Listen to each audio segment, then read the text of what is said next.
rapat raksasa di lapangan Ikada. Proklamasi kemerdekaan Indonesia pada tanggal 17 Agustus 1945 memunculkan permasalahan baru. Belanda sangat menampakkan ketidaksetujuannya atas kemerdekaan Indonesia. Belanda menunjukkan keinginannya untuk berkuasa kembali atas wilayah tanah air Indonesia. Di pihak lain, sekutu yang semula hanya berkepentingan dengan Jepang justru mendukung keinginan Belanda.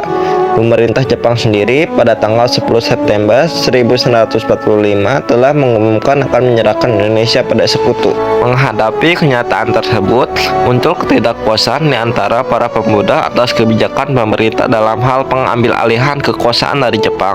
Atas dasar ketidakpuasan tersebut, maka para pemuda yang berada dalam komite panaksi menggalang massa untuk mengadakan rapat besar. Dalam rangka memperingati 1 bulan kemerdekaan Republik Indonesia, awalnya rapat besar ini akan diselenggarakan pada tanggal 17 September, bertepatan dengan 1 bulan proklamasi kemerdekaan Indonesia. Namun karena adanya ancaman dari tentara Jepang, maka rapat diundur 2 hari. Pada tanggal 19 September, tentara Jepang berjaga-jaga di lokasi rapat dengan senjata lengkap, bahkan mengerahkan beberapa unit tank dalam peristiwa tersebut. Sementara itu, peserta rapat tetap berdatangan ke lapangan Ikada dan menunggu kedatangan presiden dan wakil presiden.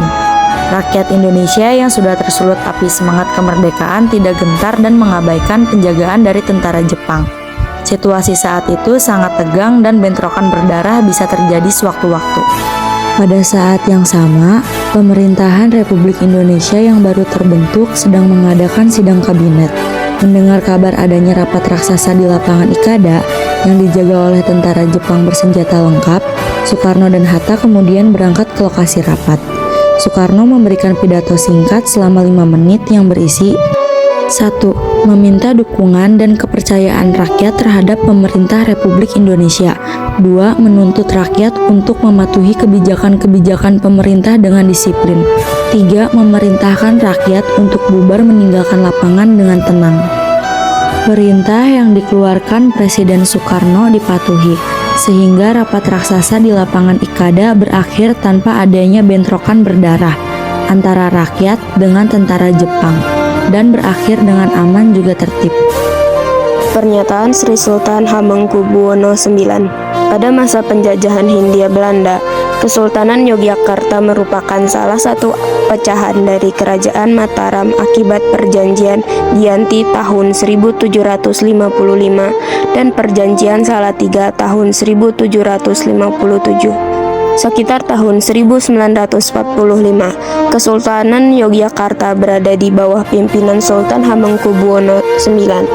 Ketika proklamasi kemerdekaan Indonesia mulai tersebar di penjuru tanah air, Sultan Hamengkubuwono IX spontan menyatakan bahwa Yogyakarta tergabung dengan Republik Indonesia. Tanggal 5 September 1945, Sultan Hamengkubuwono IX mengeluarkan pernyataan sebagai bentuk dukungan terhadap Republik Indonesia yang dikenal dengan Amanat 5 September 1945 yang isinya sebagai berikut. 1. Bahwa negeri Ngayogyakarta Hadiningrat yang bersifat kerajaan adalah daerah istimewa dari negara Republik Indonesia. 2.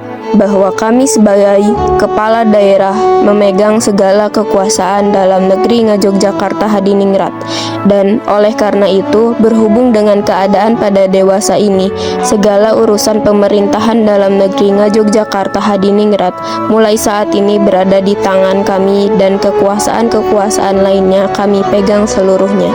3. Bahwa perhubungan antara negeri Ngayogyakarta Hadiningrat dengan pemerintah pusat negara Republik Indonesia bersifat langsung, dan kami bertanggung jawab atas negeri kami langsung kepada Presiden Republik Indonesia.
C. Tindakan heroik di Makassar. Seiring dengan berkumandangnya proklamasi kemerdekaan Indonesia, pertempuran dan bentrokan antara pemuda Indonesia dan penguasa militer Jepang tidak terhindarkan. Masing-masing mempunyai kepentingan yang berlawanan. Para pemuda berkepentingan menegakkan kedaulatan Indonesia yang baru merdeka. Sedangkan penguasa militer Jepang berkepentingan memelihara status quo sesuai dengan perintah sekutu. Dalam upaya mempertahankan kemerdekaan Indonesia yang baru diproklamasikan, rakyat Indonesia melakukan tindakan-tindakan yang dapat menegakkan kedaulatan Indonesia di wilayah masing-masing. Caranya dengan mengambil alih tempat-tempat strategis yang masih dikuasai Jepang. Tindakan-tindakan tersebut dapat dikatakan sebagai tindakan heroik atau kepahlawanan. Tindakan tersebut dilakukan di seluruh provinsi Indonesia. Salah satunya di kota Makassar yang merupakan ibu kota provinsi Sulawesi pada masa itu. Pemerintah Republik Indonesia di Sulawesi berada di bawah pimpinan Dr. Sam Ratulangi sebagai Gubernur Sulawesi. Pemerintahan Provinsi Sulawesi berpusat di Makassar. Gubernur Sulawesi berusaha menegakkan kedaulatan Indonesia di wilayah itu secara bertahap. Tindakan gubernur itu dinilai terlalu hati-hati oleh para pemuda. Tanpa mengurangi wibawa pemerintah, para pemuda mengambil tindakan. Para pemuda mulai menyusun kekuatan untuk menguasai tempat-tempat penting, seperti studio radio dan markas polisi. Mereka terdiri atas kelompok Boy Taisin, Barisan Berani Mati, Kaigun, Angkatan Laut, Heiho, Tentara Pembantu, dan pelajar setingkat SMP. Pada tanggal 28 Oktober 1945, mereka berhasil mengambil alih dan menduduki tempat-tempat penting.